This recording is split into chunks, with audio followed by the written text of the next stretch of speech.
پزیشکانی ددان لە شاری هەولێر لەسەر یاری کۆتایی خولیانە پاڵەوانەکانی ئەوروپا بوونە تا دوو بەش لە نێوان پاریس سان ژێرمان و بایرن میونخ. هەریەکە و پێی وایە یانەیەک سەرکەوتوو دەبێت و نازناوەکە بەدەستدێنێت.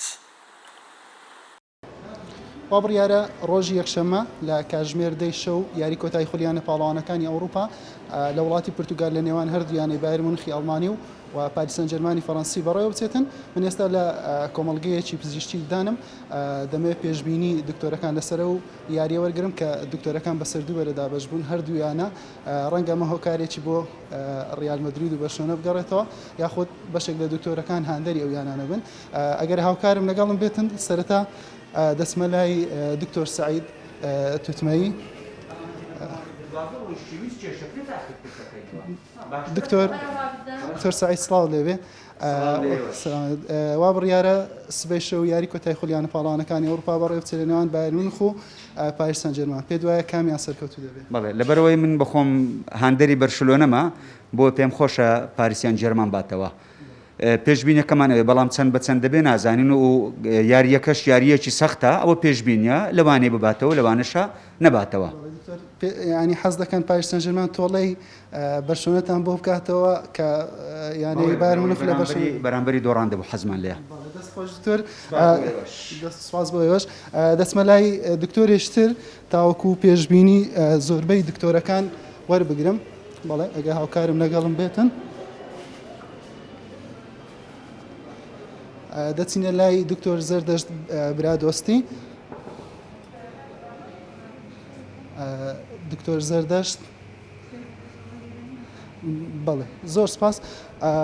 دەچینە لای ئەگەر دکتۆرێشتر لەگەڵم بێتن دەمانێت بچینە لای دکتۆر بەشدار. دکتۆر بەشدار سڵاوت لێبێت و دەمانێت پێشبینی لەسەر یاری کۆتایی خولیانە پاڵەوانەکانی ئەوروپا وەرگین کە لە نێوان پاریس سان ژێرمان و بایر مونخ بەڕێوە دەچێت. پێت وایە کامیانە سەرکەوتوو دەبێت؟ بەخێر بێن کەناڵی ئاسمانی پێیان وەڵا کاک حوسێن بەڕێی خۆم بایر میونخ سەر دەکەوی ئەوە پێشبینی خۆمە وەلەو شارەزایەکی وام لە وەرزش نییە بەڵام ئەوەی پرسیارم کردی و تێبینیم کردی. دکتۆر کاریگەری بەرشلۆنە و ڕیال وای کردووەکەوە ئەو یانی ئەڵژێریا خۆت هەر بەشێک ئەوە کاریگەری هەبووە. پێت وایە یاری ئەنجام یاریەکە چەند بە چەند دەبێت؟ وەڵا 3 و 2 من وا پێشبینیەکەم بۆ بایر میونخ. سپاس کاک دکتۆر بەشدار. دەچینە لای دکتۆرێشتریش تاوەکو ڕای ئەو دکتۆرە ژوەر بگرین. بەڵێ کاک دکتۆر زەردەشت وا دیارە سەرکردایەتی تی پێک دەکەی هۆکارەکەی چییە کە پێت وایە بایر مونخ سەرکەوتوو؟ وەڵا پێم وایە لەبەرەوەی بایر مونخ لە ڕۆژەکانی خۆیتی و ئەوەی ئەمە لەبەر اختصاصی خۆم نییە بەڵام ئەوەی دەبینم کە هەموو عناسرەکانی نەجاحی تێدایە و پێشم وایە کە پاریس سان ژێرمان ڕاستە بە قووەتە بەڵام لە فەریقی خۆش ڕاست نهاتیە. ئەو فەریقە بە قووەتانەی کە لە بایرنی هاتینە لە بۆ پاریس سان ژێرمان نهاتینە.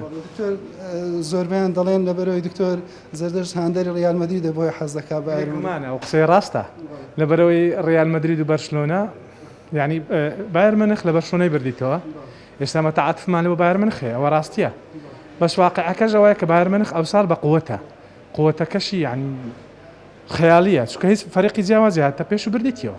پێت وایە ئەنجام یاریەکە چەند بە چەند دەبێتن؟ پێت وایە وەکو یانەکانی تر تووشی ئەنجامی قورسیان بکات بە ئەنجامی گەورە لیان بات؟ نا بە تەسەوەڕی من زەحمەت دەباتەوە هەردووشیان تەکتیکیان بە قووەتن بەس بالأخير ئەم تەسەوڕ دەکەم بایر مونخ باتەوە بە ئەنجامی وا دوور نا مەسەرەن 2-1 3-2 3-1 تا حەدەکی زۆر بەو نەوعینەک بە وەکو بەرشلۆنە 8-2 وەکو یعنی جیاوازیان زۆر نابی. کاکتۆر سەرکەوتوو بن. حەزمان دەکرد دکتۆر ئەحمەدیش بەڵێ دکتۆر سڵاوتان لێبێتن سەبارەت بە یاری کۆتایی خولیانە پاڵەوانەکانی ئەوروپا کە لە نێوان پاریس سان ژێرمان و بایر مونخ بەڕێوە دەچێت پێتان وایە کامیانە سەرکەوتوو دەبێتن؟ بەتەئکید ئەم بخۆ مشجعی بایرنیمە هەر زوێنەری ئەڵمانی بەڕسمی بایر مونخی وەکوانی تر نییە تەزویر بێتن بەرشلۆنە و ڕیال. ئەمە بایر مونخمان حەز لێیە هەر ئەویش دەباتەوە ئینشاڵڵا هیواداریشم 3-1 بیتن. پێت وایە وەکو یاریەکانی تربیان و توانە ڕێژێکی گۆڵ زۆری گۆڵ تۆمار بکاتن بەوەی کە پاریس سەن ژەرمان ژێکێکە لە تیپە بەهێزەکان و گەیشتۆتەوە قۆناغا. بالتأكيد يعني بايرن هر دائما هو بقود خدش جول نداء بالتأكيد دبعته إن شاء الله. ئێوە پێتان وایە کامیانە سەرکەوتو دەبێتن؟ بەهۆی ئەوەی بایر مونیخ یانەیەکی بەهێز ئەمساڵ دڵنیام لەوەی کە نازناوەکە دەباتەوە بەو پێی لەیانەیەشی بەهێز وەکو بەرشلۆنە و لە پێشکۆتایی و قۆناغی 16 زۆرترین ڕێژەی گۆڵی هەبووە بە تاکید دڵنیام بایر مونیخ دەباتەوە.